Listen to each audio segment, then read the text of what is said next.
Gênesis, capítulo 37. Quem gosta de ler Bíblia? Vamos dar uma passeada na Bíblia rápida? Gênesis, capítulo 37. Vem comigo no versículo 3. A Bíblia vai dizer assim: ora, Israel amava mais José do que todos os seus outros filhos, porque era filho da sua velhice, e mandou-lhe fazer para ele uma túnica talar de mangas compridas, ou uma túnica colorida de mangas compridas. Vai para o versículo 20. Venham, pois, agora, vamos matá-lo e jogar o corpo dele numa dessas cisternas. Vamos falar que um animal selvagem o devorou. Vejamos Vejamos então o que vai dar os sonhos dele. Versículo 26 e 27. Então Judá disse aos seus irmãos: o que a gente vai ganhar se a gente matar o nosso irmão e depois esconder a sua morte? Venham, vamos vendê-los aos ismaelitas. Não lhe façamos mal, pois é o nosso irmão e do nosso sangue. Aí os seus irmãos concordaram. Veja Gênesis 39, pula 2 capítulos, e vamos no versículo 2. Diz assim: o Senhor Deus estava com José, que veio a ser homem próspero e estava na casa do seu dono egípcio. Versículo 7. Assim, depois de algum tempo, a mulher de Potifar pôs os olhos em José e lhes disse: venha, vamos para a cama comigo. Versículo 12. Então ela o pegou pela roupa e lhe disse: venha para a cama comigo. Ele, porém, deixando a roupa nas mãos dela, saiu fugindo para longe, correu, vazou. Versículo 21. Versículo 20. E o dono de José, o seu senhor, tomou e o lançou na prisão, no lugar onde os presos do rei estavam encarcerados. Ali José ficou na prisão. 21. O Senhor, porém, estava com José. Foi bondoso com ele e o fez com que encontrasse favor aos olhos do carcereiro. Quem está comigo até agora? Vamos lá para Gênesis capítulo 41.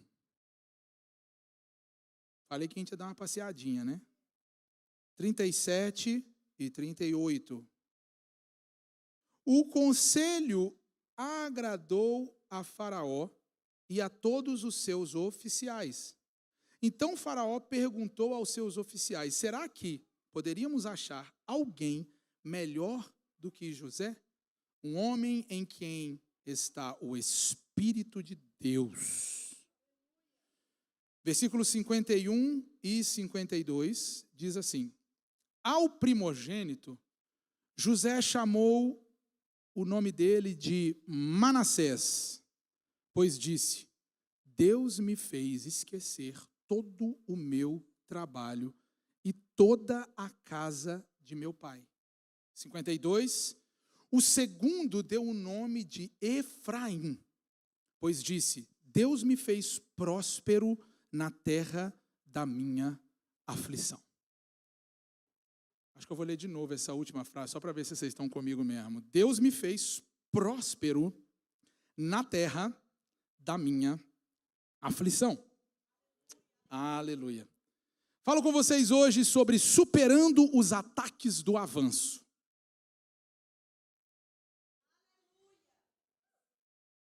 Olá, Wanda.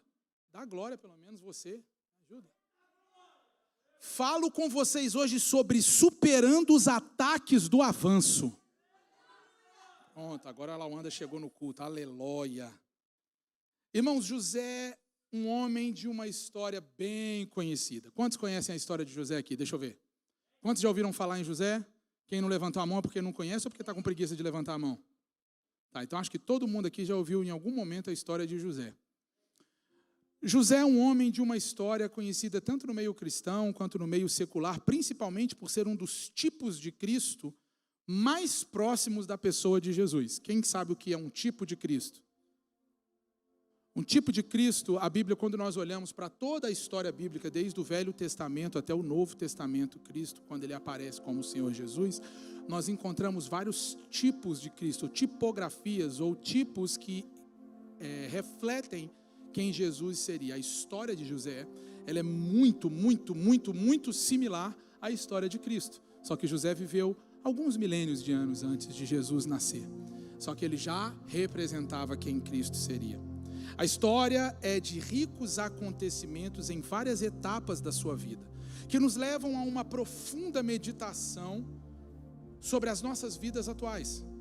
José é o filho da velhice de Jacó e, por sua vez, Jacó escolhe amá-lo de uma maneira diferente, demonstrando mais afeto ao caçula chamado José do que aos outros irmãos.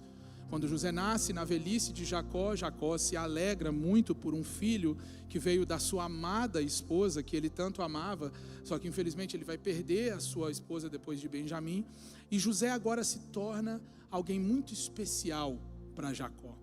Israel, nesse momento, que já tinha sido trocado o seu nome, ele tem um apreço muito grande ao seu filho. Ele coloca sobre ele uma túnica de várias cores, uma túnica talar.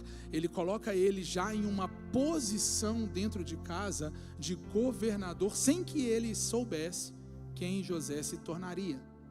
Existem atos que acontecem na nossa vida que, mesmo que nós não compreendemos, não entendemos, são atos proféticos no decorrer da nossa história, que vão nos projetar a lugares que talvez nesse momento não faça sentido.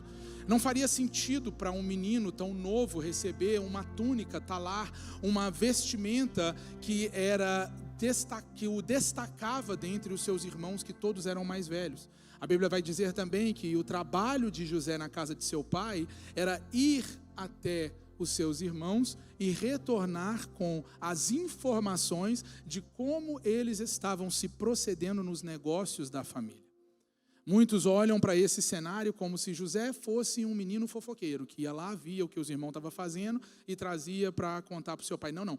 José estava sendo desenvolvido como um administrador, mesmo na sua pouca idade. José também estava sendo desenvolvido como um gestor dos negócios da família. José também estava sendo desenvolvido como alguém de importância dentro da casa de seu pai, quando ele cuidava das coisas de seu pai. José é criado com abastança e com excelência na casa de Jacó, sendo ensinado a ser um administrador, levando e trazendo resultados do trabalho dos seus irmãos. Jacó escolhe manter José perto para ensinar a ele valores diferenciados dos seus irmãos, que serviam para o que ele viria a enfrentar.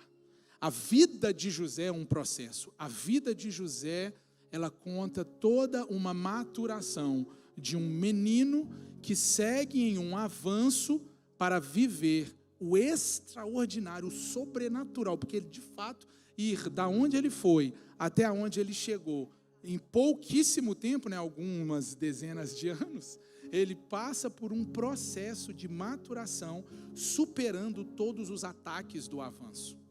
O processo que José enfrentou foi exatamente o que preparou ele para ele se tornar em quem ele se tornou. Não foi da noite para o dia que o de repente da vida de José aconteceu, não. Houve toda uma estruturação, um preparo, um processo, porque não há processos, não há propósito sem processo. Não há cumprimento de profecias, não há cumprimento de promessas sem que haja processos. São vários P's, que a gente até dobra a língua. Processo, propósito, tudo isso faz parte da vida cristã. O tempo era de desenvolvimento para a vida de José. Ele ia administrar o que Deus estava determinando na sua vida a partir daquele momento da sua juventude. Muitos de nós não compreendemos o tempo das coisas e acabamos tropeçando. Só que deixa eu falar algo para você nessa noite. O tempo e a capacitação é de Deus. Quem deve agir dentro desse tempo somos nós. Hoje, em algumas ocasiões, eu repeti várias vezes que eu estou em oração. Oração por quê, pastor? Que você está em oração? Você é pastor, você tem que orar mesmo. Você tem ovelhas, tem que orar mesmo. Você tem que preparar a mensagem, tem que orar mesmo. Não, eu disse, vou repetir de novo, eu estou em um processo de oração. O que é um processo de oração? Oração, dentro lá da palavra orar, está a ação. Eu estou orando, mas eu estou agindo. Não basta apenas eu estar orando, eu preciso estar em oração. Eu preciso orar e agir. Eu preciso caminhar em direção àquilo que Deus está dizendo. Eu preciso ouvir a voz do que Deus está me direcionando. Eu preciso entender qual é o próximo passo que Deus está mandando eu dar, por mais que eu não enxergue que em algum momento o Senhor quer nos levar ao governo do Egito. Eu não sei se é esse o lugar que Deus vai me colocar, porque Ele não me revelou qual seria o fim das coisas. Mas Ele me mostra diariamente, quando eu estou em um processo de oração, qual é o próximo passo. O próximo passo de José, quando ele vai em uma das suas viagens a visitar os seus irmãos, era descobrir que os seus irmãos decidiram matá-lo. Rubem se levanta e fala: qual é o benefício financeiro se a gente matar o menino? O inferno, ele se levanta constantemente e faz esse questionamento. Qual é o benefício financeiro que nós teremos em matar a vida do pastor Chrysler? Nenhum. Agora, se a gente parar ele, para o IKER. Se a gente parar o IKER, para o sustento, para vários outros dos seus... obrigado, irmão, pagou tudo. Ô, glória, terra, voltou. TDAH, irmão, vem na hora. Se nós paramos a vida de um homem de Deus, nós interrompemos vários outros propósitos que estão ligados à nossa vida. Você podia ter dado pelo menos um amém, irmão. Irmão, entenda, quando a sua vida é paralisada, não é somente a sua vida que para. Não é somente aquilo que você representa para, não. São vários outros propósitos ligados ao seu propósito que são interrompidos. Por essa razão que te matar não tem nenhum benefício. Agora, te parar vai impedir com que você continue na trajetória daquilo que Deus fez. Porque quando você continua fazendo o que tem que ser feito, outras pessoas continuam fazendo o que está sendo feito. As outras conexões que estão com você continuam seguindo. Quando eu continuo trabalhando, as outras pessoas continuam sendo ativadas. Quando eu continuo movendo, outras pessoas continuam caminhando. Quando Moisés continua a caminhar, ele continua levando outras pessoas, multidões e multidões e multidões, para realizar aquilo que está dentro do propósito maior, que é o propósito de Deus, que está ligado a vários outros propósitos, inclusive o teu. Qual seria o benefício que nós teríamos de matar José? Não tem benefício. Vamos vender ele. Vamos jogar ele no calabouço. Vamos vender ele para os egípcios. Vamos fazer alguma coisa para parar ele, para desanimar ele. Vamos contar mentiras para ele, falar que ele é um sonhador, que ele não tem nenhum valor, que aquilo que ele está sonhando não tem nenhum propósito, não tem nenhum princípio. É possível ver de longe quando alguém começa a se destacar do ordinário para o excelente. A Bíblia vai dizer que quando seus irmãos viram ele de longe, eles comentaram entre eles assim: lá vem o sonhador. Irmão, você sabia que quando você caminha hoje pelas ruas de Jacksonville, as pessoas olham para você e falam assim: lá vem fulano de tal. Lá vem um sonhador. Lá vem alguém que acredita em alguma coisa. Lá vem a Jeane de novo, com sonhos e objetivos. Lá vem a pastora Estela de novo, fazendo coisas novas, começando tudo novamente. Lá vem.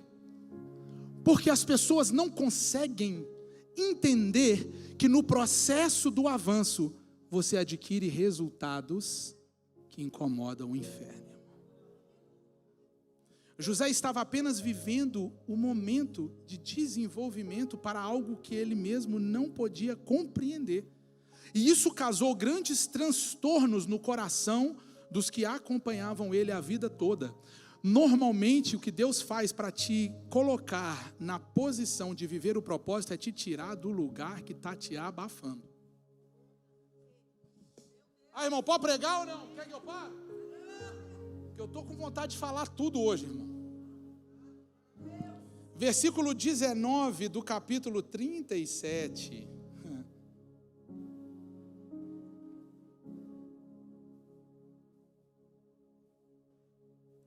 Lá vem o grande sonhador, disseram uns para os outros, lá vem o grande. Quando José supera a dor de ser vendido, ele inicia novamente um processo de administração. Ele foi rápido, irmão. O que José me buga é porque ele foi rápido, Pedrão. Ele foi lançado no calabouço, ele foi vendido para os ismaelitas, ele chega na caravana até o Egito, e ele é vendido de novo pela segunda vez para um egípcio. E ele ali automaticamente fala, quer saber do negócio? Eu tenho um sonho, eu tenho uma palavra, e eu não tenho mais nada. Mas eu tenho um Deus que me deu um sonho, me deu uma palavra. Eu tenho convicção do que Deus me falou. Eu não permito me definir porque eu fui lançado no calabouço ou vendido para ismaelitas. Eu viro a chave agora. Eu vou para cima. É aqui o lugar do aprendizado. É aqui que eu vou aprender. É aqui que eu vou me estruturar. É aqui que eu vou dar o meu melhor. É aqui que eu vou fazer o que tem que ser feito. Porque se o momento é agora que eu vou fazer o que tem que ser feito. E ele ressignifica isso, porque é possível ser bem-sucedido no meio de circunstâncias não favoráveis e inesperadas. Irmão, eu vou falar de novo em nome de Jesus para você pegar. É possível ser bem-sucedido em circunstâncias infavoráveis e momentos inesperados. Como assim, pastor? Quando você está menos esperando, pum! Dá ruim. Ué, mas eu não estava esperando isso. Eu não estava esperando ser parado pela polícia. Eu não estava esperando ver um inspetor entrar dentro da igreja. Eu não estava esperando um monte de coisa. Eu não estava esperando de repente eu não estava esperando ter que fazer. Eu não estava esperando. Só que o que eu não estava esperando é exatamente o que Deus está mandando para te dar uma resposta. Ei, o lugar onde você estava te limitado, o lugar que eu estou te levando é sem nenhum limite. A casa do teu pai era um limite. O negócio era o limite. As coisas da família era o limite. Cuidar dos bens do seu pai era o limite. Estar na casa do seu pai era um limite. Deus arranca José, porque Deus ele é especialista em pegar situações não favoráveis e transformar em projetos de propósitos. Ele pega uma situação infavorável, pega ele, coloca na casa de Potifar e fala assim, ei, começa a administrar os negócios. Quando ele começa a administrar as coisas de Potifar, de repente Potifar olha para ele e fala assim, pelo amor de Deus, meu filho, toma conta de tudo, está aqui a chave do barraco, tu é muito top, irmão. Mas como assim José, de repente, ele era capaz de administrar uma casa inteira? Um menino tão sonhador, cheio de sonhos, cheio de coisas que todos os outros olhavam para ele e não davam nenhum valor naquilo que ele carregava, não davam nenhum valor naquilo que ele tinha, não dava nenhuma atenção para a administração que ele estava dando para a casa do seu pai. Ei, eu não sei se você sabe, se você não conhece a história, os anos vão passar, a fome vai vir e a casa do seu pai vai à falência. Não, a casa dele não, vai toda a cidade à falência. Porque a cidade aonde ele estava, o lugar aonde ele estava, não reconhecia o valor que Deus tinha colocado dentro dele. Ninguém conseguia enxergar aquilo que ele carregava no lugar aonde ele estava. Foi necessário a cova e a casa de Potifar para um egípcio eunuco reconhecer um valor que estava dentro de um estranho. É possível ser bem-sucedido em meio a circunstâncias infavoráveis. O momento ou o lugar, eles não podem roubar sua integridade ou sua fé. Agora, um pouco mais maduro e preparado, novas calúnias chegam. Ah, irmão. Hoje eu conversava com um dos nossos pastores da regional. Falava assim, irmão, é maravilhoso nós sonharmos com tudo que Deus está prometendo fazer. É lindo viver o que nós estamos vivendo.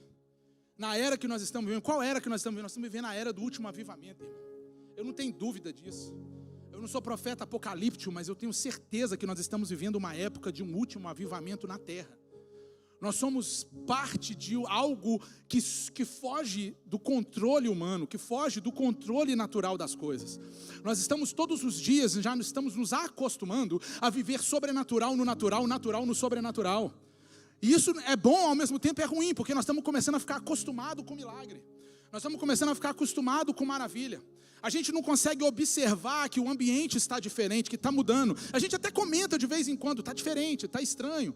Mas a gente não consegue enxergar que nós estamos vivendo algo sobrenatural nesse novo tempo. Nessa nova era, nessa nova época, na qual Deus está já ditando o que vai acontecer. É muito rápido.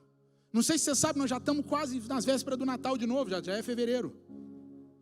Já tá, daqui a uns dias você pode chegar ali, já vai ter bolinha de Natal ali na lojinha, na Dollar Store.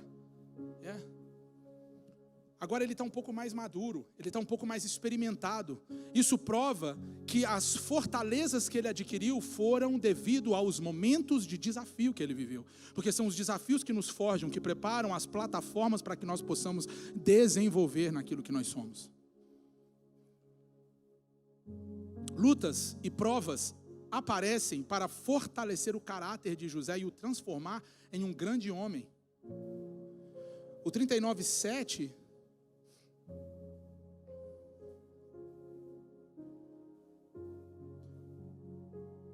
vai revelar que algum tempo depois, a mulher de Potifar colocou os olhos em José e disse a ele: vem comigo para a cama. E José foge dela, José corre dela, José ele não se entrega. 12, então ela o pegou pela roupa, ele disse: vem para a cama comigo. Ele, porém, deixando a roupa nas mãos dela, saiu fugindo para fora. Quando ela notou que José tinha fugido para fora, mas havia deixado a roupa nas mãos dela, ela chamou pelos homens da sua casa e disse a ele assim: olha só, meu marido nos trouxe este hebreu para nos humilhar. Ele entrou no nosso quarto querendo me levar para a cama, mas eu gritei bem alto. Quando ele ouviu que eu estava gritando, ele deixou a roupa aqui do meu lado e saiu fugindo para fora. Novas calúnias, novos ataques, novas artimanhas, novas armadilhas. Todas elas vêm quando você sai de um ambiente e começa a viver o seu propósito. Pastor, você está dizendo que se eu viver meu propósito eu vou sofrer? Não. Eu estou dizendo que quando você começa a viver o seu propósito, você vai incomodar muita gente, irmão. Você vai incomodar o inferno. Agora lembra, a postura desse menino é o que mudava o jogo. Me prova, pastor. Tá. Irmãos, qual seria, de fato, o julgamento de José, se por um acaso realmente o marido tal Potifar chegasse em casa? O cabra era braço direito do faraó, o cabra era chefe bruto, pegasse o seu servo tentando assediar a sua esposa, qual seria a condenação? Cadê, irmão? Morte. Ele tinha que matar José, irmão. Ele era chefe, o José era apenas um judeu. Ele ia matar José. Ele não mata José, ele manda prendê-lo. Ele fica frustrado, porque ele tinha que prender o moleque. Eu tenho a minha própria teoria, que não é teologia, é teoria. O menino ele era tão excelente no que ele fazia, que nem Potifar acreditava que aquilo lá era verdade. Aí eu já não sei se é porque ele conhecia a mulher que ele tinha, já não é comigo, né? Isso é problema deles lá. Mas ele olhou, irmão, a situação, falou assim: eu não vou matar esse menino não, eu vou prender ele. Vai para o cárcere, meu filho, vai ser preso.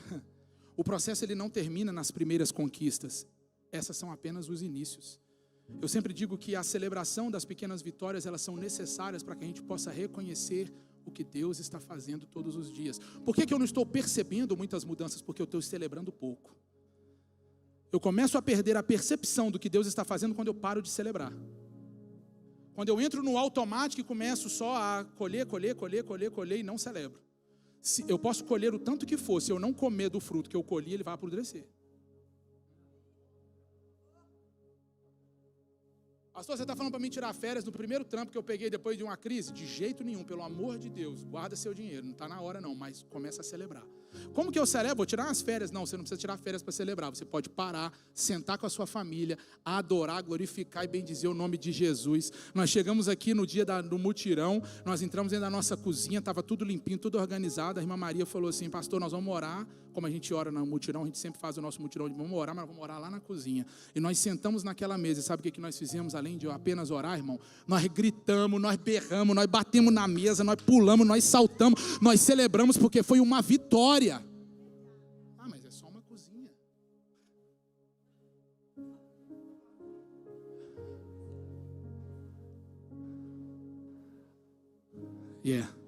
José, ele simplesmente olhou a situação e disse assim: é cadeia?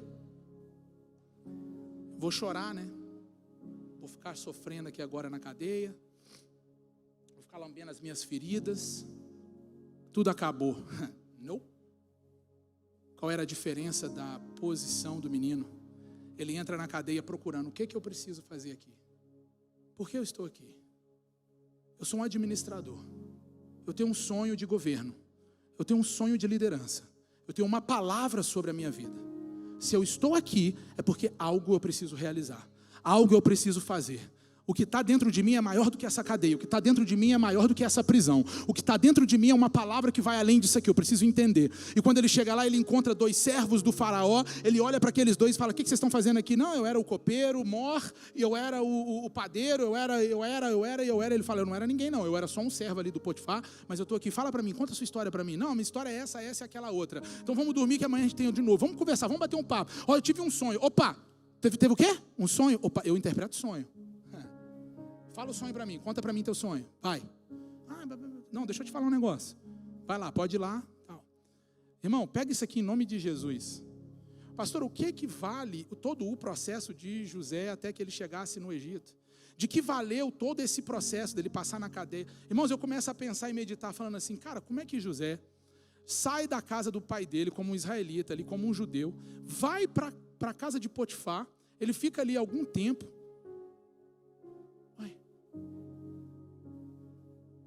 Comunicava com aquele povo? Como é que ele falava com os egípcios? Como é que ele se tornou administrador da casa de um chefe? Como que ele chega no cárcere e começa a conversar com os copeiros do rei?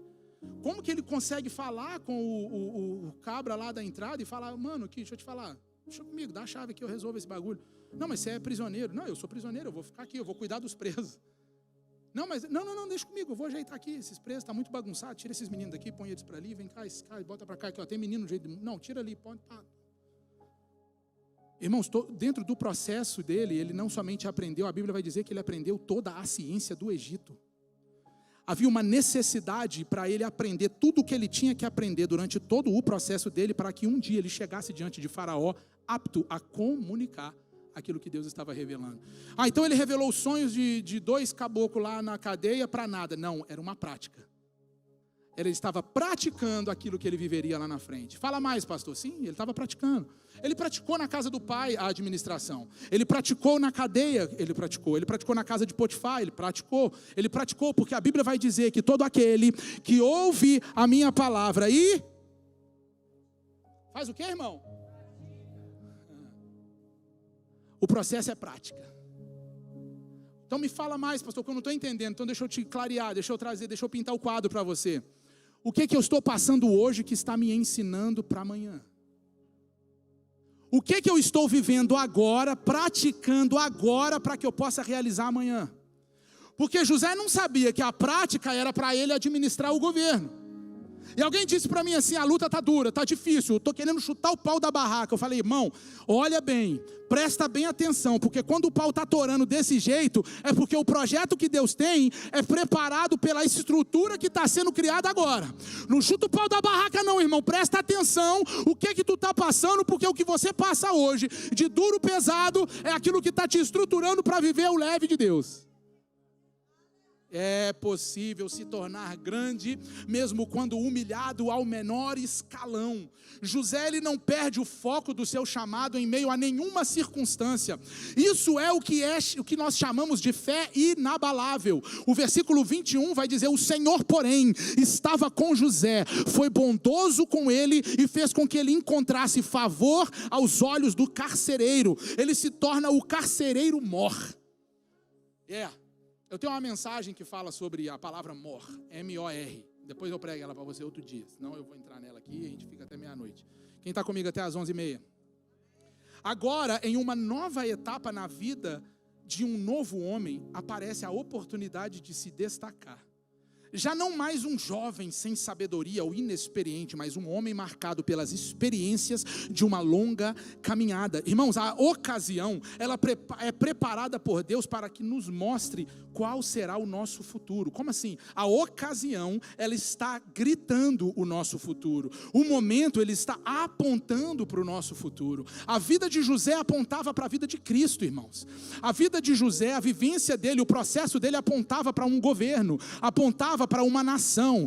O aprendizado da língua na casa de Potifar, o aprendizado da cultura na casa de Potifar, o aprendizado de entender como funcionava o reino de Faraó, foi na cadeia com 2 dos carcereiros que estavam junto dele, que trabalharam no reino. Ei, deixa eu te falar um negócio, ele aprendeu como ele se portaria no palácio de Faraó quando chegasse o momento de se assentar lá. Eu preciso falar para você, irmão, não adianta o tempo que Deus determinou. Se você for para lugar onde você não está preparado para estar, você pode fechar a porta que Deus quer abrir lá na frente. Eu quero sentar na mesa tal. Tem mesa, irmão, que se você sentar de forma precoce, você apaga o propósito futuro.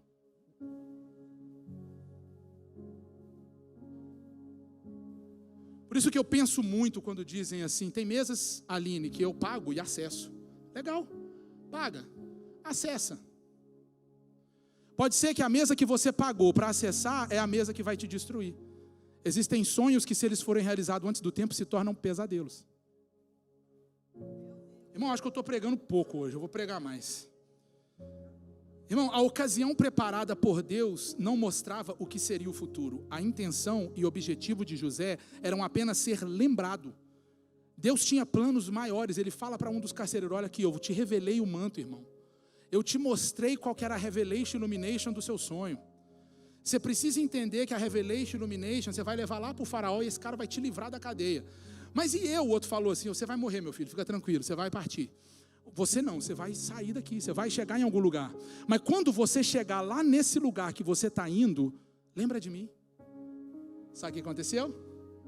Ele esqueceu dele. Deus sempre nos surpreende quando nós menos esperamos. Ele sempre faz além. Capítulo 41, o versículo 37. Falei que nós ia passear na Bíblia hoje um bocadinho, né? Ao conquistar muito além do que José imaginava, ele recebe agora a sua família. Qual foi a conquista que ele teve para poder receber de volta a sua família?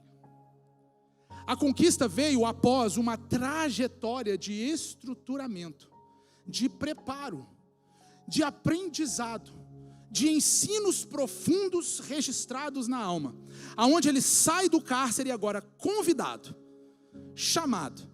Ele viveu Provérbios, lá na frente. Ele não estava nem vivo, ele estava vivo antes do provérbio ser escrito. Mas aí eles inspiraram um provérbio nele, porque eles viram a vida dele e falaram, vamos inspirar esse provérbio aqui. Qual foi o provérbio que inspiraram no José?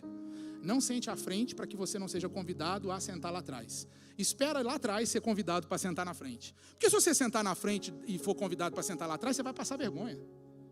Não é bem nessa versão, essa versão é João Tavares, mas tem uma versão que fala exatamente isso. Quando nós tomamos a frente daquilo que Deus ainda não proporcionou, nós podemos destruir o chamado. Deus sempre nos surpreende, irmão. Ele agora recebe um convite desnecessário. A atitude de José mudou. O posicionamento dele agora é diferente. A maturidade dele agora é outra. Quando ele é convidado, ele não é mais um menino excited, um menino empolgado, um menino que chegava para todo mundo e contava todos os seus sonhos. Não, agora ele tinha o cuidado de analisar todas as coisas, de meditar sobre as coisas e, acima de tudo, orar sobre aquilo que ele estava recebendo. O faraó enviou um convite agora para o mesmo José lá da casa do pai dele, só que ele era o mesmo na sua pessoa, porém diferente na sua essência. Como assim? Quando ele recebe a primeira revelação dos sonhos dos parceiros dentro da cadeia, ele traz a revelação e faz um pedido, me dá aqui, vou te dar revelation, vou te dar illumination, agora eu quero algo em trocation. Você vai lá e fala de mim para o faraó. Imaturo. Deus olhou e falou, não, Cabuquinho, o negócio com você é mais para baixo, é mais fundo. Pega a visão. O dom é uma dádiva, é um presente irrevogável, mas você precisa praticar para a minha glória. Eu vou entrar aí, irmão.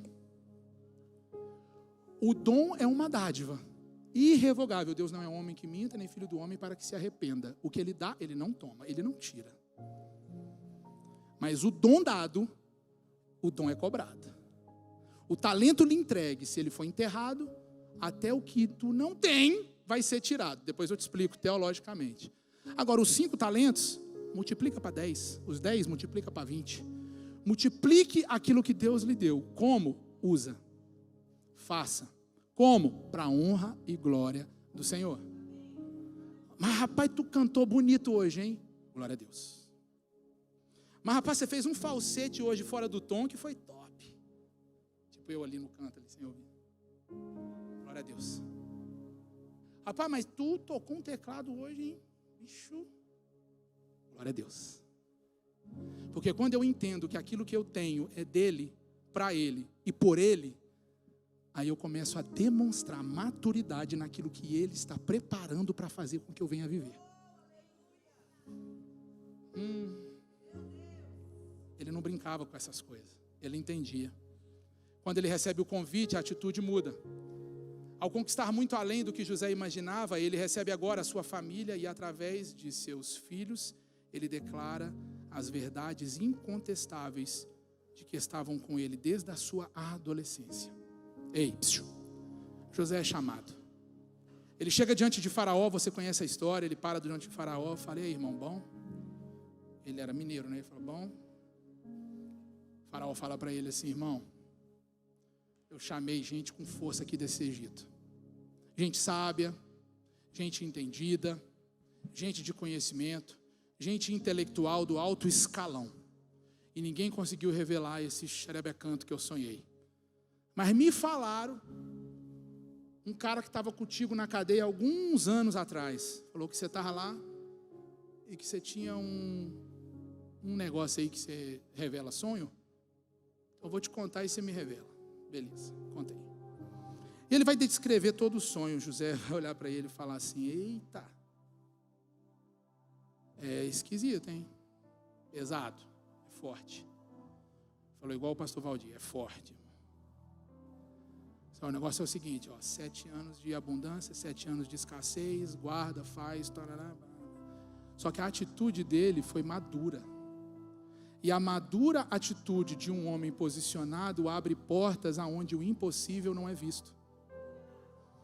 O posicionamento de José não era o posicionamento de um preso, não era o posicionamento de um rejeitado, não era o posicionamento de um esquecido, não era um posicionamento de um órfão, não era um posicionamento de um vendido, não era o posicionamento de um caluniado, não era o posicionamento de um atacado, não era um posicionamento de um homem triste e frustrado, não. O posicionamento dele era assim: ei, deixa eu falar para você um negócio. Eu vou orar ao meu Pai, aquele que me ama, aquele que me guarda, aquele que estava comigo, como nós lemos. Será que nós poderíamos achar alguém mais poderoso do que José no Egito? Mas peraí, o poderoso, o fortão, o top, alguém melhor do que José, melhor do que ele, não tinha ninguém. Não tinha ninguém, foi declaração do próprio Faraó: não tem ninguém melhor do que esse moleque. Como assim não tem ninguém melhor do que um encarcerado? Não tem ninguém melhor do que um prisioneiro? Não tem ninguém melhor do que um rejeitado? Não tem ninguém melhor do que um esquecido? Não tem ninguém melhor do que um afogado? Não tem ninguém melhor do que um acusado em falso? Não tem ninguém melhor do que um acusado de adultério não feito? Não tem ninguém melhor acusado de ser esquecido? Não tem ninguém melhor de alguém acusado de ser um criminoso? Não tem ninguém melhor do que alguém que estava na cadeia até agora? Será que não tem ninguém melhor? Ei, você não está pegando, deixa eu falar para você: será que não tem ninguém melhor do que um imigrante nessa terra? Será que não tem ninguém melhor do que alguém que não tem uma carteira de motorista? Será que não tem ninguém melhor do que ainda não abriu uma empresa? Será que não tem ninguém melhor do que alguém que ainda não tem uma casa própria? Será que não tem alguém melhor ainda do que alguém que não tem um futuro definido? Será que não tem alguém melhor do que alguém que ainda não se casou? Será que não tem alguém melhor ainda que não resolveu o seu relacionamento? Será que não tem alguém melhor ainda porque não tem uma família perfeita? Será que não tem alguém melhor ainda porque não tem filhos salvos? Será que não tem alguém melhor ainda? Eu estou pregando, pelo amor de Deus, Lagoinha, não tem ninguém melhor do que aquele que Deus escolheu. O Faraó teve que reconhecer: não tem ninguém melhor do que ele. Mas eu te dei a descrição de quem era José: um encarcerado, um prisioneiro. Ele não era chefe de ninguém, irmão. Ele não era rei, ele não era bem sucedido, ele não era rico, ele não tinha casa, ele não tinha carro, ele não tinha dinheiro, ele não tinha nada. O que ele tinha? Ele tinha tudo no meio do nada. Ele tinha Deus no caos, ele tinha Deus na cadeia, ele tinha um sonho, ele tinha uma palavra, e ele não abria mão da promessa.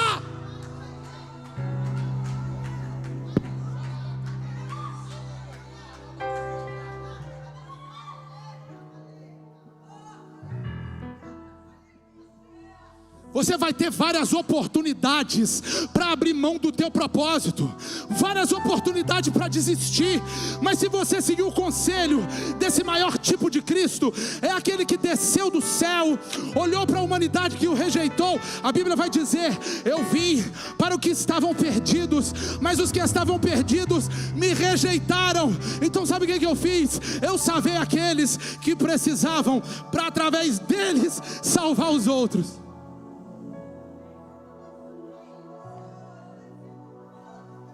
Tem gente melhor? Tem não.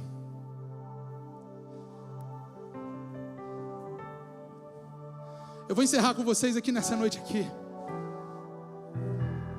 O primogênito, em Gênesis 41, 51, já depois dele ter enfrentado a sua família que vem à sua terra, dele ressignificar através do perdão, dele devolver o custo daquilo que os seus irmãos fizeram, com amor e graça, com carinho, com cuidado, com provisão, dele se tornar o suplente da vida dos seus irmãos, o que agora guardava a sua casa, o que cuidava do seu pai na velhice, o que foi dar mantimento àqueles que o rejeitaram, o que foi dar cuidado à casa que o cuspiu para fora, o que foi dar sustento durante anos e anos e anos daqueles que olhavam para ele e diziam: você não vale nada, você é um sonhador, você não tem valor, você não presta. E agora de repente esse que não tem valor é exatamente aquele que volta para dar sustento na terra da rejeição.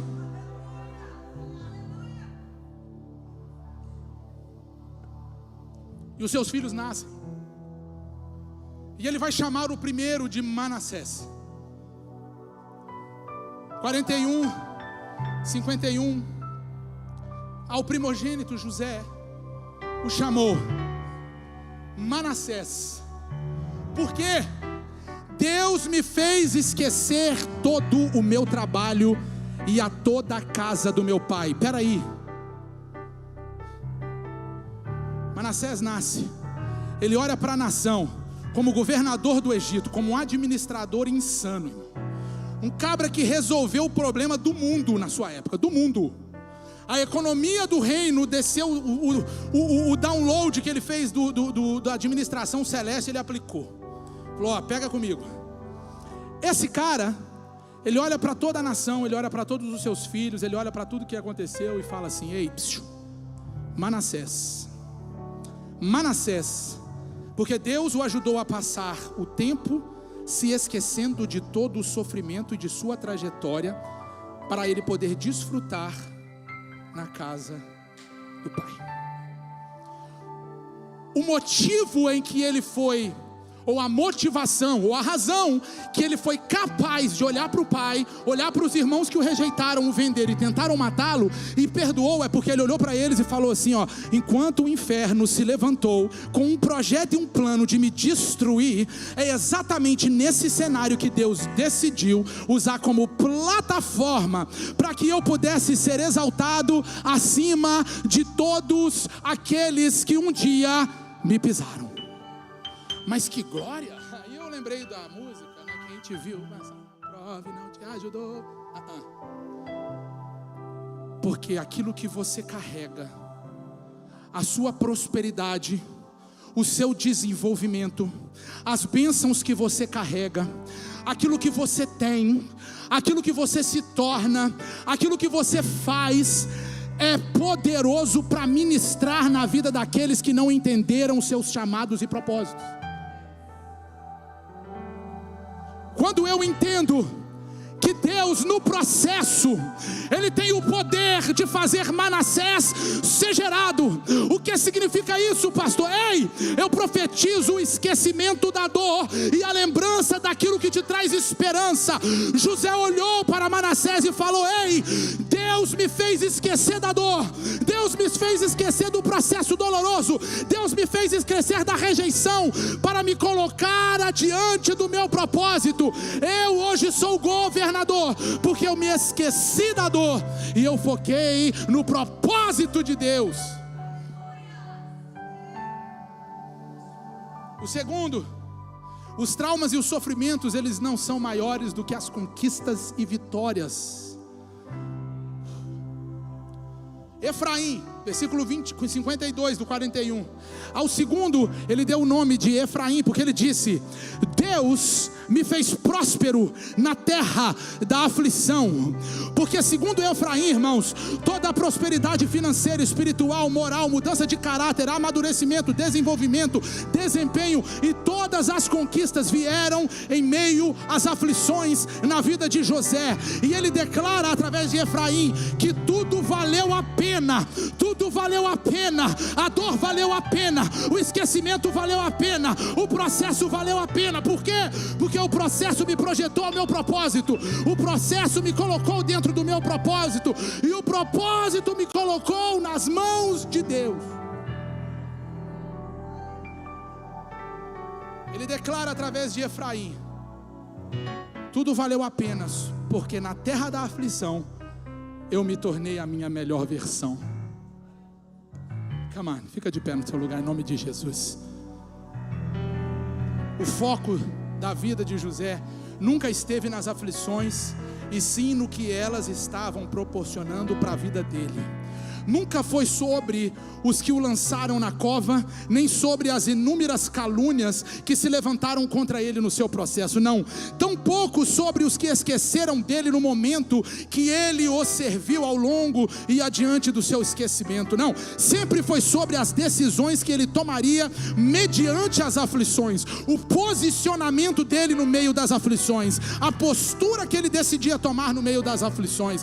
O posicionamento abriu portas de impossibilidades no meio das aflições. Nós somos os únicos responsáveis por não seguir adiante, irmãos. Quando nós desistimos, nós somos os únicos responsáveis das nossas desistências. O que nós somos hoje é fruto das nossas escolhas do ontem. José não se prendeu às adversidades, ele não segurou na mão, ele segurou na mão de Deus e não se esqueceu daquilo que Deus tinha prometido, mas ele se esqueceu da dor do processo. Ele creu mesmo quando não parecia que daria certo. Ele não se prendeu ao sofrimento e por isso ele prosperou na terra da sua aflição. Pastor, fala de novo que eu não peguei, eu quero anotar esse negócio. Na terra da aflição tem prosperidade para quem se esquece da dor e se lembra de Deus. Para quem olha para aquele que tem provisão, para aquele que tem cuidado, para aquele que nunca nos esqueceu, para aquele que nunca deixou de olhar para cada uma das nossas circunstâncias e nunca, jamais em tempo algum, nos deixou abandonado. Pode ser que não dá para ver agora, mas o futuro nas mãos de Deus, creia, é brilhante.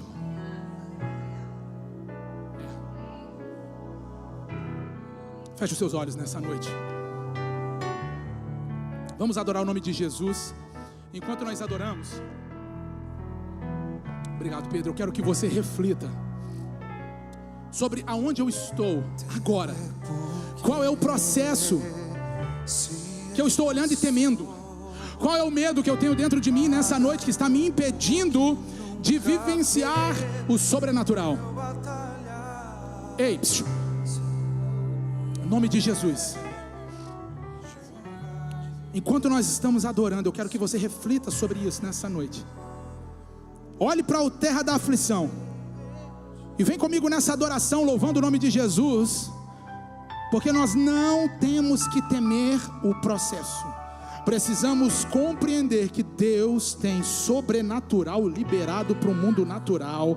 Deus tem provisão no meio da escassez. Deus tem porta aberta onde eu não estou enxergando. Lâmpada para os meus pés é a sua palavra e luz para o meu caminho.